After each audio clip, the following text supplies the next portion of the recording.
Okay, game na? Pag-usapan natin ang isang napaka-importanting tanong para sa taong 2026. Saan mo ba dapat ilagay ang pinaghirapan mong pera? Sa pag-aaral natin ngayon, tutulungan kitang sagutin yan. Alin nga ba ang best digital bank para sa'yo?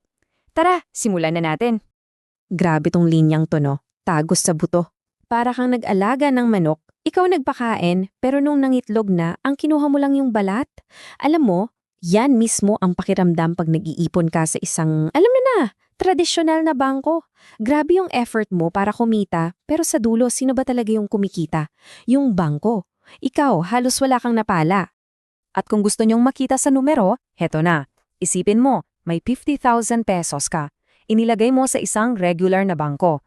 Pagkatapos ng isang buong taon, ang tinubo niyan, baka 50 pesos lang, pang isang kape. Pero ilagay mo yung 50,000 pesos sa isang digital bank, aba, pwede yang kumita ng 1,500 o higit pa habang natutulog ka lang. Sobrang laki ng agwat, diba? Kaya ang nangyayari, yung savings account mo sa tradisyonal na bangko, para siyang balding butas. Oo, yun. Sige ka lang sa loob ng tubig, pero di mo napapansin, may tumatagas pala. Ang tawag sa tagas na yan? Inflation. Dahan-dahan yang nilulunod yung halaga ng pera mo. Kasi yung kakarampot na interes, talong-talo sa bilis ng pagmahal ng mga bilihin. So, may pag-asa pa ba? Meron, siyempre. At dito na pumapasok ang mga digital bank. Isipin mo, dahil wala silang mga magagarang building o physical branch, sobrang baba ng gastos nila. At yung natitipid nila, saan napupinta? Sa atin. Pinapasa nila yan sa atin bilang mas mataas na interes. Sila yung solusyon sa butas na balde. Sila yung modernong lalagyan na hindi lang nag-iipon ng pera mo, pinapalaki pa. Pero teka, alam ko yung iniisip nyo. Ito yung tanong na laging lumalabas, di ba? Okay yan, pero ligtas ba talaga? Paano kung biglang mawala? Paano kung ma-hack? Valid na valid yung mga tanong na yan. Kasi aminin natin, pinaghirapan nating pera yan. Ang sagot dyan ay nasa numerong ito. ₱1,000,000. Yes! 1 million pesos. Yan ang halaga ng insurance na sagot ng gobyerno para sa bawat depositor, sa bawat bangko. Doble na yan kumpara sa dati, so mas matindi ang proteksyon ngayon. At sinong nagbibigay niyan? Ito ang PDIC or Philippine Deposit Insurance Corporation. Sila yung ahensya ng gobyerno na parang safety net natin.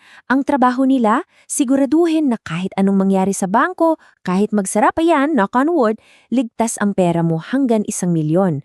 So alam mo, ang tunay na risk ngayon ay hindi yung teknolohiya. Ang tunay na risk ay yung pagiging kampante natin sa interes na wala naman. Okay, so mayong kampante na tayo, may safety net, oras na para kilalanin ang mga bida.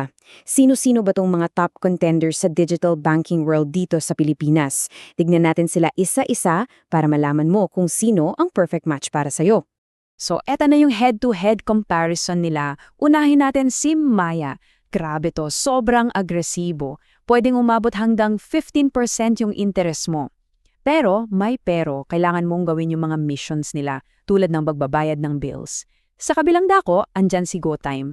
Simple lang, no frills, flat rate, walang hocus-pocus.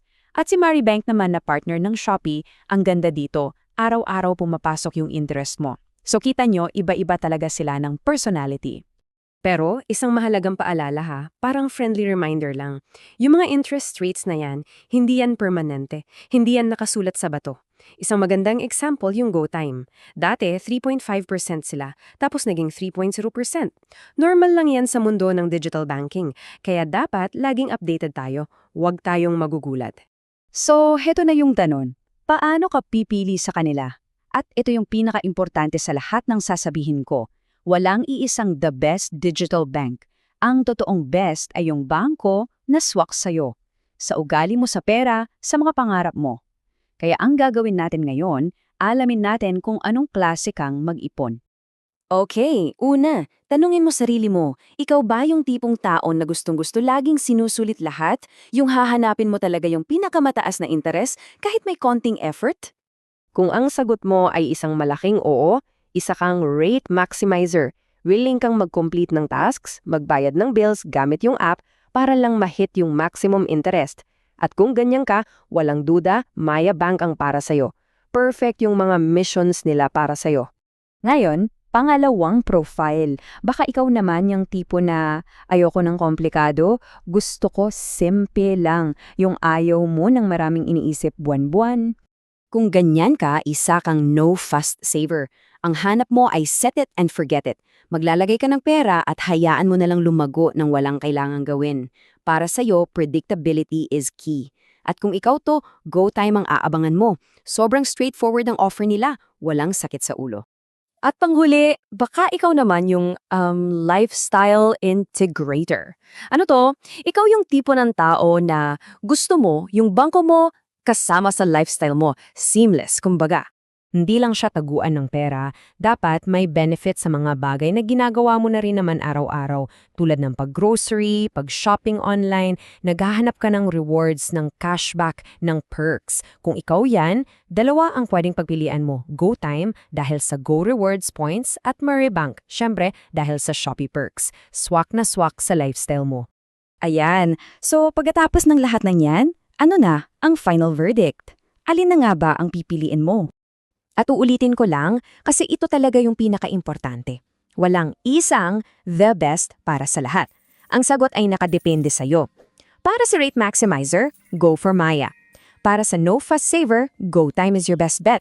At para sa lifestyle integrator, GoTime at Maribank ang para sa'yo. Ang pinakamagandang bangko ay yung bangkong parang ginawa para sa'yo. Kaya, ang challenge ko sa'yo ngayon, heto ang mga next steps mo.